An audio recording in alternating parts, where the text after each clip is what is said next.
Last night, Pierre Poilievre's Conservatives had one of the largest political rallies in recent memory in Edmonton, Alberta.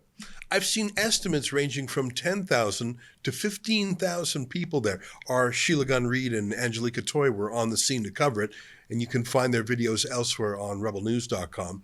Even if that's on the lower end of the estimate, even if it was only 10,000 people, that's an enormous number of people.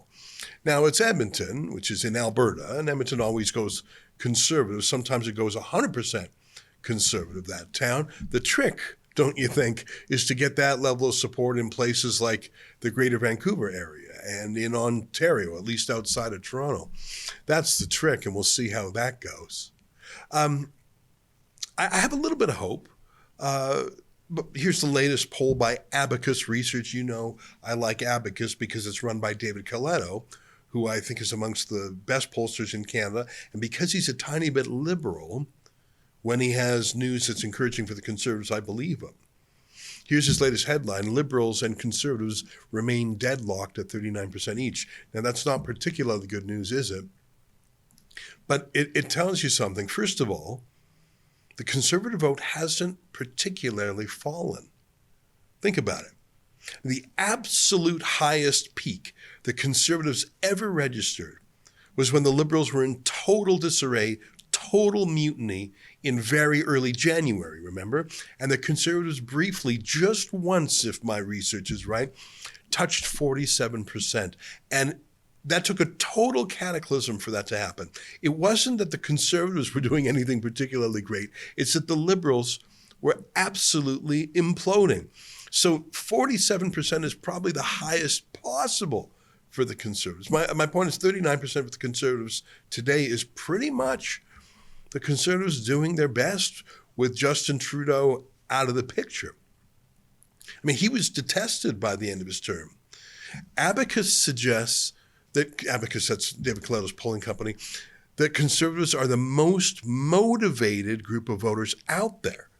The group of voters most likely to actually turn up on election day. I find that encouraging, don't you? And that seems to make sense if you look at the huge rallies. That shows motivation. But of course, the Liberals are doing better with Trudeau gone. You take Trudeau out, the level of hatred and disgust for the Liberals is going to subside immediately. It would be like taking your hand off a hot stove. It will immediately feel less awful. Isn't it interesting that literally no one cares what Justin Trudeau thinks, what he's up to? Just nothing. It's as if he just evaporated like the morning fog after the sun comes up. Justin Trudeau was an empty man in so many ways. It's like that old joke, an empty cab pulled up and Justin Trudeau got out. I mean, have you seen no one cares what he's up to. Isn't that telling?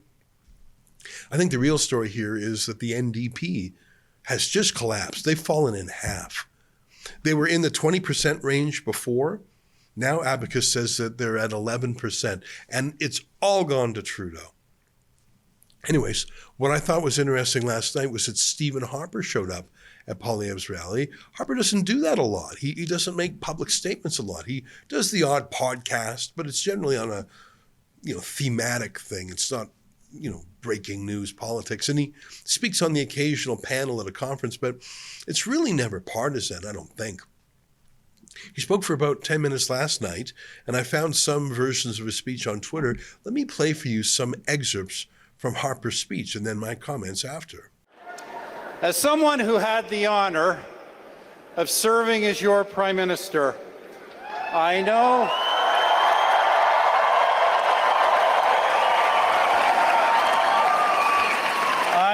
that being Prime Minister is a trust.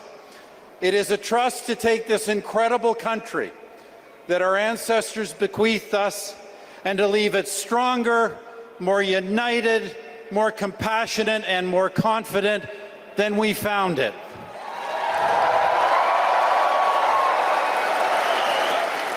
That's what we did, my friends. But that is not the story of the past decade, and that has got to change for Canada. Now that's true. Tell me one thing about Canada that is stronger or wealthier or happier today than a decade ago. I'll wait. You know, friends, I am in a unique position in this federal election. I am the only person who can say that both of the men running to be Prime Minister once worked for me.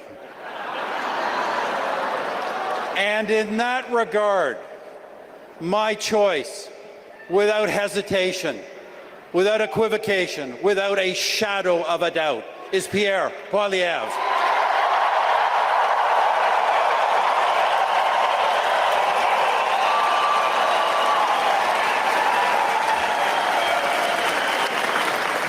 I have known Pierre Poilievre for a quarter of a century.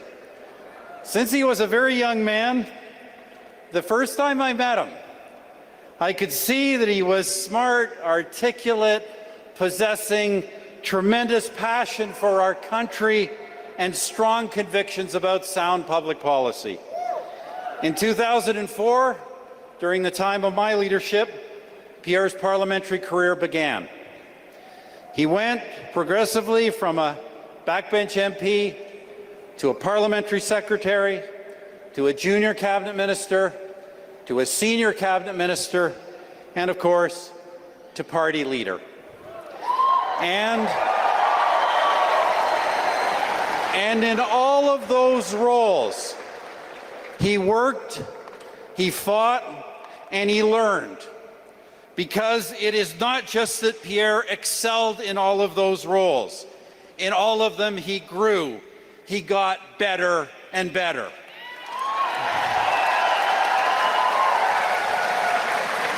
Friends, don't let anyone tell you that he was born to be Prime Minister, or that he can just somehow parachute into the job fully prepared. Political experience, elected, accountable political experience, and the capacity for growth with that political experience, that is what Pierre has demonstrated for 2 decades, and that is the single most important characteristic a Prime Minister needs.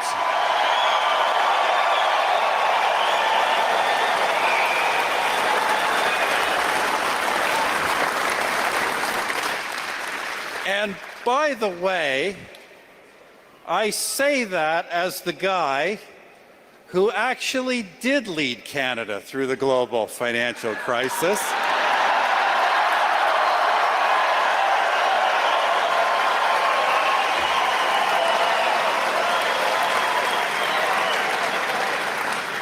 I hear there's someone else claiming it was him.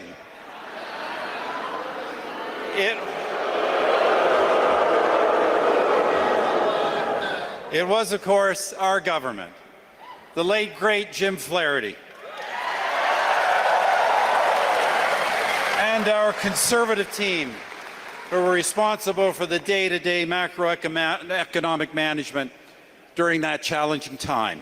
There are some zingers aimed at Mark Carney in there. To say that Carney ran our economy, which is what the Liberals are trying to say these days, it's just not the truth. It's an attempt at resume inflation by the Liberals, and it hides the fact that their own decision as a cabinet, their decisions over the last decade under Trudeau have been disastrous. Everything from printing money to spending and taxing and shutting down the oil and gas industry. Here's some more. And friends, it's no secret that our country faces today another historically challenging time in the form of the Trump administration. There is no sugarcoating that. But the bulk of the problems that afflict our country, falling living standards, declining employment and housing opportunities, rising crime, the growing divisions between our regions and our people, these were not created by Donald Trump. They were